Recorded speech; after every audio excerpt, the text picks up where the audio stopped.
Hello, my friend. The week is ending, and it's time to read you the article that came out Wednesday in 38 newspapers. It's quite clear, it was written for Wednesday, because here in Brazil today, the facts are like the earth spins faster in Brasilia, right?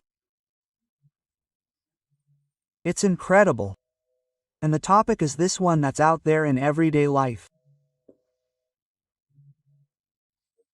The Supreme Court unbalanced the balance of the three branches of government, overruled the Constitution, and replaced the will of each of the 11 there, from the heads of the 11, with what's written in the Constitution. We read one thing and then see that the decision was another. But anyway, that's the topic.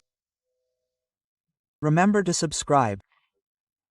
We'll get to R3.61 and at the end, leave a like or dislike. So let's read the weekly article in the newspapers with comments between the lines.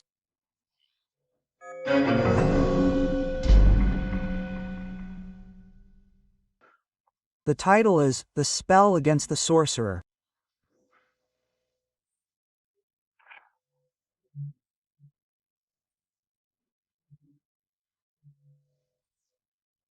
The Magnitsky Law unleashed a rampant attack in Brasilia that confirms the wisdom of the people's voice. What goes around comes around, and with the same coin against the application of the law and the suspension of the visas of 7 Supreme Court justices, there is no one to turn to except those who applied it.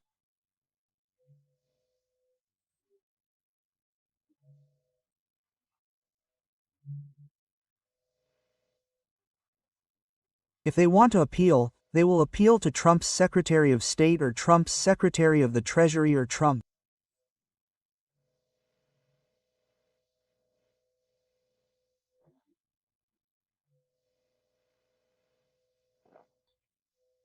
There is no first instance, as felt by those who should be in the first instance of justice and were included in the investigation, in the last instance, in defiance of the patriarchal clause, which requires a natural judgment.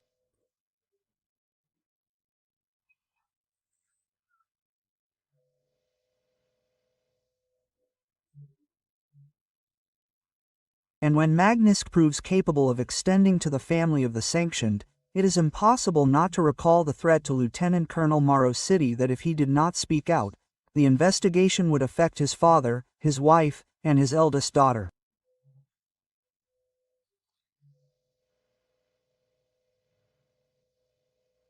It's a world of upheaval. In Magnitsky, there was no due process, nor a full right to a defense. The Treasury and State Departments conducted the investigations and imposed the penalties. Here, a ritual is being followed, mixing police, prosecutors, and judges, with the same result.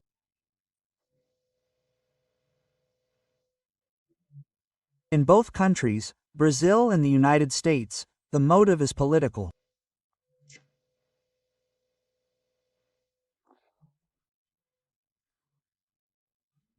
Justice Barroso himself said that the Supreme Court has rapidly become a political court and no longer a political technical department. Magnitsky, in this case, is also political.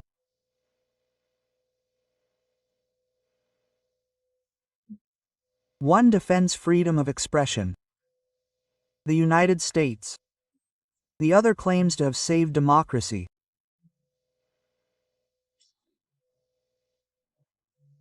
A note from Barroso's Supreme Court saved democracy, even though it drowned the Constitution in the waters of arbitrariness.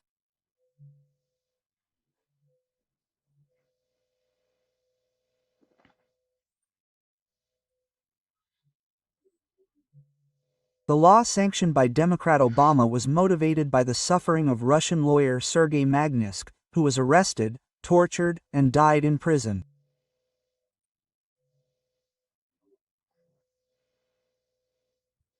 It serves to punish foreigners who engage in similar persecution. There are similarities.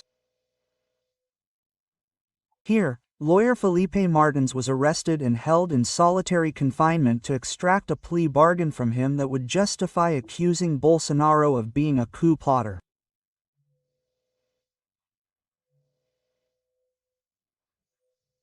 He resisted, and remains wearing an ankle bracelet to this day, suffering pressure that Gilmar Mendes, years ago, referring to Operation Car Wash, called torture.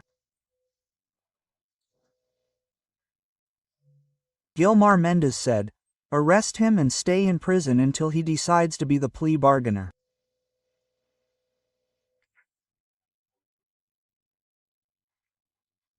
Mauro Cid signed a plea bargain after his father, wife, and daughter signed. Daniel Silveira is being treated almost like a hostage under Ramos.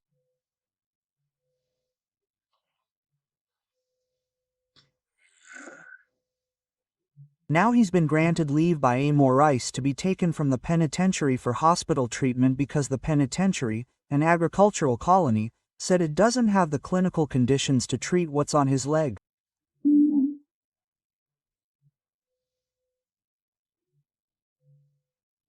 Guys, that leg is scary. I don't know if you saw the photo. Bruises everywhere, and his leg is prone to clotting, right? Thrombosis that can stop in the lungs or the heart and is fatal.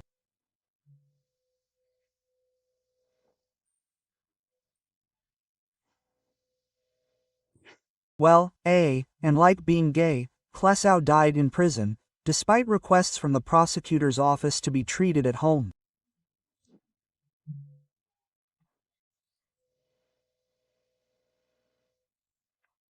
Sergei Magnitsky denounced corruption in the Putin regime. Here, are those who criticize the election count or the end of the world inquiry arrested or wearing ankle bracelets?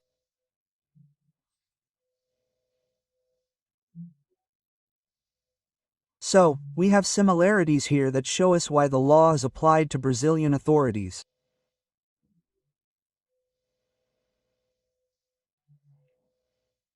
American authorities conduct an investigation before applying it and are informed about everything, following newspapers, social media, and more, right? Well, the United States representation in Brazil probably has a much better information system than other countries. I don't know what China is like, right? Russia during the Soviet Union, where we had a lot of fun, because we knew all the Soviet spies, drank vodka with them, laughed at them, and joked about communism.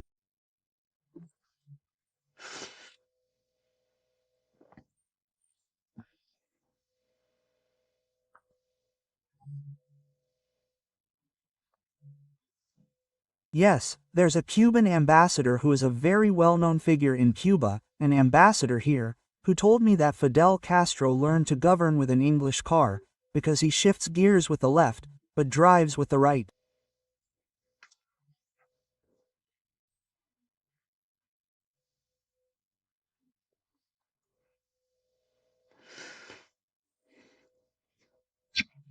Well, but that subtext was taken out of context, right? New paragraph.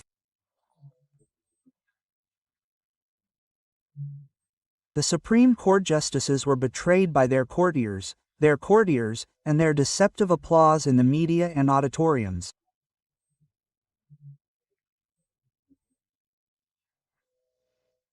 The critics were more realistic.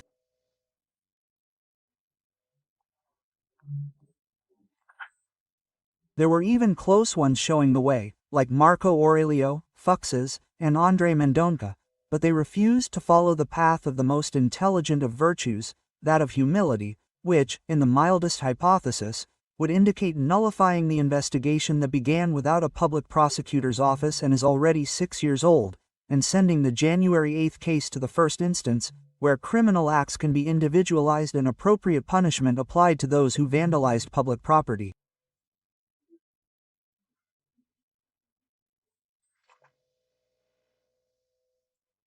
But then, folks, there's the collateral damage.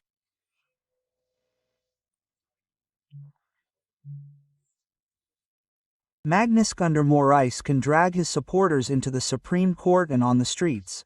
The cry, "Out with Moraes," brought with it a cry for, "Out with Lula," that we hadn't heard before.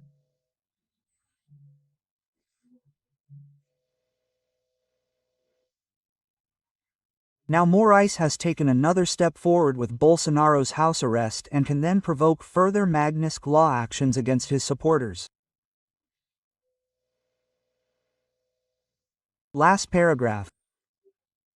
The Magnitsky Act will not correct the crisis of institutional errors, because that's not the responsibility of foreigners, it's the responsibility of Brazilians.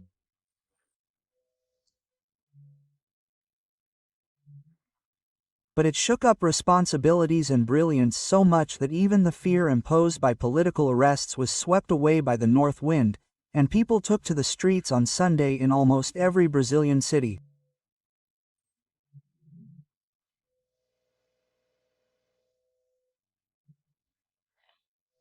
On the day of house arrest, people left their homes at night in Brasilia to demonstrate in the large civic center on the Esplanada.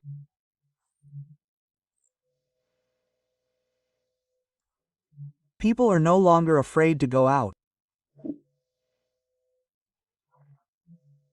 Fate would have it that the Soviet Iron Curtain was torn down by Ronald Reagan.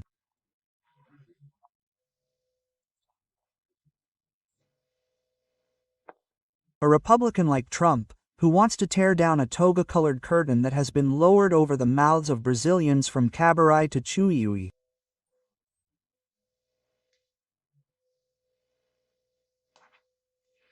From Brasilia, Alexandre Garcia.